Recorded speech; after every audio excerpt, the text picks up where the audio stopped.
Ya está con nosotros la doctora Indiana Torres. ¿Cómo estás, Indiana? Qué gusto saludarte. Hola, buenos días, Ricardo. Buenas tardes y buenas tardes a todos los radioescuchas. Extrañamos el desfile del 5 de mayo, ¿no, doctor? Pues sí, pero qué bueno que solo se redujo a 50 personas para limitar la movilidad. No, sí, por supuesto. No. Nada más faltaba que siguiera, no, para nada. Qué bueno que se tomaron esas decisiones. Y bueno, pues también lo podemos conmemorar de distinta forma, leyendo, por ejemplo. Sí, hay mucho para leer. Es una maravilla que en estos tiempos tengamos acceso por vía electrónica a todo, y hay muchísimos libros que han sido liberados para poder ser bajados. Entonces, la verdad que no hay excusa para aburrirse en este momento. No, y además hay que mantener limpia la casa, ¿no? Y en eso también le Además, invertimos un buen de tiempo. sí, pero fíjate, Ricardo, que yo estaba escuchando tu introducción y es realmente preocupante la movilidad que existe en Puebla. Realmente creo que los mensajes dados por el doctor López-Gatell en relación a que estábamos aplanando la curva fueron tomados como que pues ya no pasa nada. Y bueno, es realmente lamentable cómo sobre todo la gente joven ha decidido salir de sus casas, no pasa nada, hacerse visitas, ir de compras no esenciales, a divertirse un poco porque obviamente están aburridos, pero creo que no estamos en México, no estamos en ese tiempo, en ese momento. Hay otros países en donde sí, pero en México no. Sí, yo también coincido completamente contigo. Creo que se está leyendo de manera errónea los mensajes que se están mandando desde el gobierno federal, y también nos afecta muchísimo ver las imágenes que están pasando ahorita en Italia, en España, en Corea, que bueno, pero ellos ya están saliendo, pero porque nos llevan muchas semanas adelante. Ellos ya pasaron por este periodo y nosotros apenas vamos hacia ese punto climático de esta historia. Así es. Fíjate que la OMS, bueno, ya desde la semana pasada advirtió a los gobiernos del riesgo que implicaba levantar de forma precipitada las medidas tomadas para reducir la expansión del virus. Medidas a veces más serias como cierre de escuelas o de negocios, porque esto va a dar resurgimiento a los contagios. Y bueno, bien tú dices, nos llevan la delantera en semanas de haber iniciado la infección. El día de hoy apareció un comunicado del descubrimiento de un paciente en Francia que tenía coronavirus desde diciembre. Esto es una cosa que nos está planteando una situación bien distinta, porque explicarían mucho el fenómeno dado de expansión rápida que el virus tuvo. Esto tiene que ser confirmado, pero el llamado de la OMS el día de hoy fue exactamente a que se entraran a buscar casos anteriores. Entonces, ¿por qué? Nos plantearía una situación realmente distinta. Pero para estos países efectivamente el pico máximo, el tiempo crítico ya pasó, para nosotros no. Y de todas maneras a mí me pareció muy interesante la declaración del ministro de Salud español, que dijo que el entrar al desescalamiento de las medidas era como una travesía sin GPS. Y realmente es así, porque bueno, España específicamente lo que decidió es hacer el desescalamiento por provincia, es decir, es totalmente asimétrico, no es que para todo el país vayan a tomarse las mismas medidas, sino de acuerdo a lo que de comunitario se esté dando en casos, y lo van a hacer en 4 fases. Entonces sí, la primera fase, que fue la que estuvimos viendo a los niñitos en el parque, pues era importante porque son niños además, y porque sabemos perfectamente que la infección está teniendo un impacto distinto en los niños, ¿no? O sea, esto no se abrió para los adultos en general, sino para los niños. En un siguiente momento van a abrir a reanudar la actividad agrícola, la de pesca, después van a pasar a abrir playas y los viajes de las personas interprovincias, es decir, y cada una de las fases va a tomar 15 días, o sea, no es que ya con esto abramos todo. En Estados Unidos la discusión que hay en este momento es realmente interesante porque en toda esta cosa de la desescalada hay una discusión muy profunda entre las necesidades económicas y las necesidades de salud, en donde existe presión desde la parte económica para que no se paren las actividades económicas. Por eso tenemos muchas de las situaciones, desgraciadamente, que estamos viviendo en México, en donde el valor del capital es mucho más importante que el valor de la vida, que está bien, es cierto, pues tenemos que trabajar para comer, pero en este momento la situación pasa por actividades esenciales o no esenciales. Claro, sí, creo que eso es importante. Y bueno, los que hemos leído la prensa, sobre todo la local, híjole, pues hay zonas específicamente donde ni cómo explicarles, ¿no? Por ejemplo, a ver, vecinos de La Margarita, ¿qué pasó? Están organizando cascaritas de fútbol en este momento, se están abriendo el tianguis, se está haciendo la vida normal. Eso es realmente preocupante.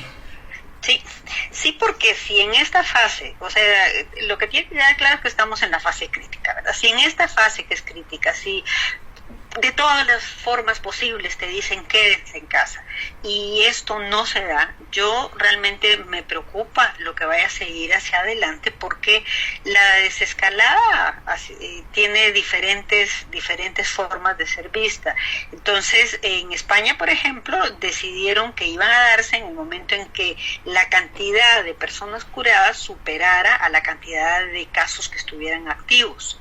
En Italia, el criterio que tomaron fue cuando disminuyera el número de muertos. Por eso avisaron que a finales de abril ellos abrían ya distintos tipos de actividades. Existen países como Suecia que ha tomado el abordaje de la epidemia totalmente distinta, que es uno de los modelos que ha sido tomado por todo este interés del capital para decir no pasa nada porque igual se van a morir.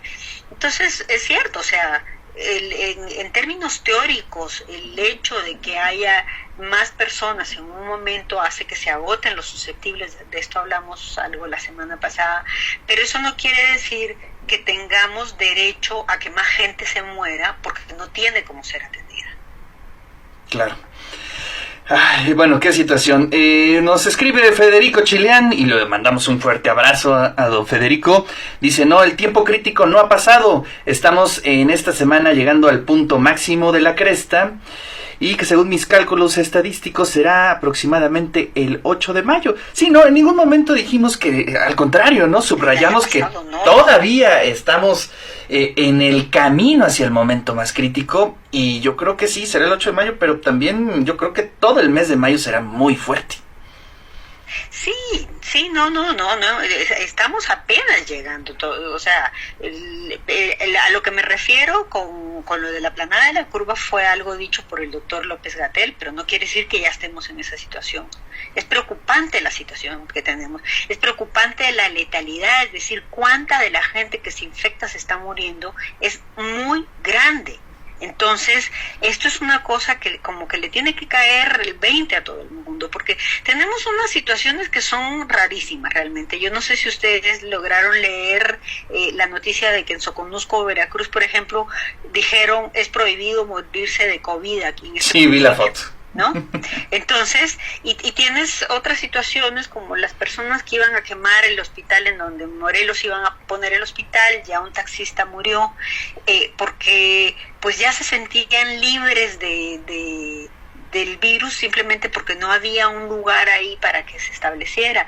Es realmente impresionante las distintas reacciones que los humanos estamos teniendo frente a todo esto, pero el llamado es a que la información sea lo más científica posible, lo más certera posible, para que eso sea lo que guíe el accionar de todos.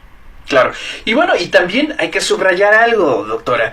En el caso de España y en el caso de Italia, pues están empezando a salir pero eso no implica o no nos quiere o no es ya un resultado completamente favorable. Es decir, están dando los primeros pasos a esta nueva realidad, pero el virus es algo serio. Es decir, puede haber una segunda oleada. Es decir, hay escenarios que hay que tomar en cuenta.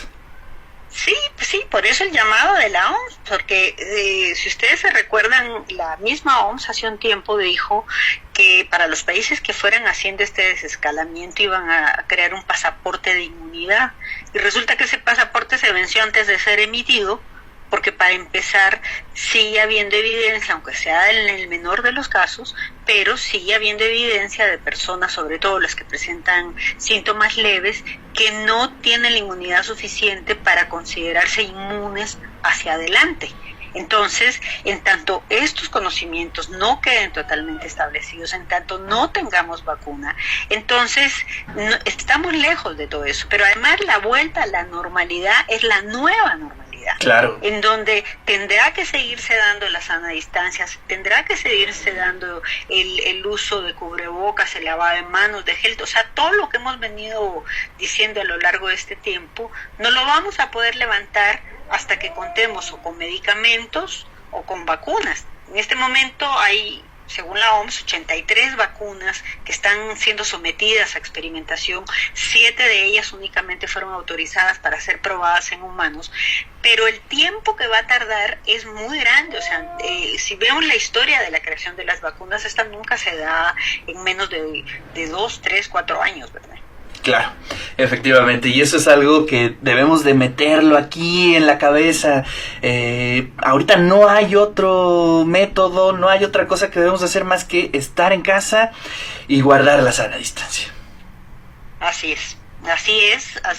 Y tenemos que acordar, todas estas medidas no son para acabar el virus, es para que haya capacidad del sistema de salud, para que se muera menos gente, para que haya la capacidad de atender a la gente que se enferma.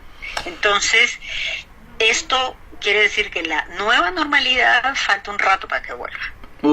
Bueno, más vale decir este tipo de cosas y no pensar que ya estamos saliendo o que falta poco para que regresemos a llenar los estadios, a los festivales. Creo que eso difícilmente se va a ver, ¿no? Sí, y tenemos que evitar a toda costa el escuchar lo que queremos oír, ¿verdad? Para decir no ya lo que dijeron o ya lo que está, o apareció publicado que si tengo buenas vibras, las vibraciones matan al virus, una cosa realmente terrible, y ha estado circulando, o el doctor de Guadalajara que sale a decir que es un problema de miedo porque nos quieren controlar, que no les hagamos caso al virusito. Es decir, no es posible que escuchemos ese tipo de cosas frente a la situación que se está viviendo en el mundo. Claro. Bueno, pues es un poco lo que tenemos. Efectivamente creo que estamos en el momento, o uno de los momentos más críticos, y tenemos que seguir insistiendo, pues desde los medios públicos, desde los medios universitarios, y sobre todo con voces como la tuya, Indiana. Sí, yo te agradezco la oportunidad porque realmente es preocupante la situación. Es difícil aceptar el quedarse en la casa y al estar aburrido no salir, pero es una necesidad, no por mí. O sea, un joven puede decir, ay, pues ya dijeron que no pasa nada y que me va a dar leve. Sí, pero ¿qué pasa con los demás? O sea, esto no lo hagamos solo por nosotros, hagámoslo por el resto. No, y además ayer tuvimos la oportunidad de charlar con Lili Cedillo sobre el caso de los respiradores. Híjole, es un tema bastante complejo. No es que mucha gente piensa que es una mascarilla con oxígeno y no tiene nada que ver. Es un asunto muy complejo y doloroso además. Sí, fíjate que aquí el mensaje, que suena muy terrible, pero es decir, a lo que usted se está exponiendo si contrae la infección es a morirse solo en un hospital con un tubo adentro de sus pulmones. Así de crudo, así de brutal es el asunto. Claro. Y además sin ninguna posibilidad de una velación ni una despedida tradicional como las que hacemos aquí en México. Pues sí, no, pero en esto, pues tú viste lo que pasó en el Hospital de las Américas en Ecatepec, o sea, es creer, yo llevé bien a mi hijo y ahora se murió, pues sí, así es lo que pasa, y eso en problema de horas. Veamos cómo Oscar Chávez en 48 horas se fue. Entonces, esto es lo que creo yo que no ha quedado claro, que la posibilidad de muerte además no está solo para los adultos mayores, por supuesto que la cantidad es mayor, la proporción es mayor, pero no es solo para ellos. Entonces, si no se toma esto en serio, yo realmente no sé qué va a pasar a largo plazo. Indiana, pues muchas gracias por tu participación. Todos los martes estamos con Indiana, pues siguiendo las noticias falsas, desmintiendo, llenándola con contenido real, con lo que tú estás opinando en este momento. Y yo creo que es la responsabilidad de los universitarios, de los científicos, de los investigadores que pues siguen estos casos más allá de lo noticioso, sino a partir de la ciencia. Así es, Ricardo, yo te agradezco la oportunidad, un saludo para todo el público y sigamos actualizándonos en esto que falta muchísimo por conocer. Indiana, te mando un fuerte abrazo y pues ánimo desde las casas a seguir dando las clases, pues leyendo, continuando con la vida, no hay de otra. Así es, y con optimismo y con ganas de salir adelante porque vamos a lograrlo. Un abrazo, Ricardo, y nos escuchamos el próximo martes. Pues ahí están las palabras de nuestra querida amiga Indiana Torres. Ella es vocera de la Comisión de Seguimiento de la Pandemia del Nuevo Coronavirus de nuestra universidad y todos los martes está con nosotros para actualizar un poco la información, para profundizar sobre los temas que se vayan generando en el transcurso de la semana. Mandamos saludos también a Mónica Andrea Rodríguez, que nos está mandando olas a través de el Facebook, también a la maestra Sonia, le agradezco muchísimo como siempre, maestra Sonia, que esté aquí en el De Eso Se Trata, y también a mi compañero Néstor Vázquez, que está operando este programa desde San Pedro Cholula. Saludos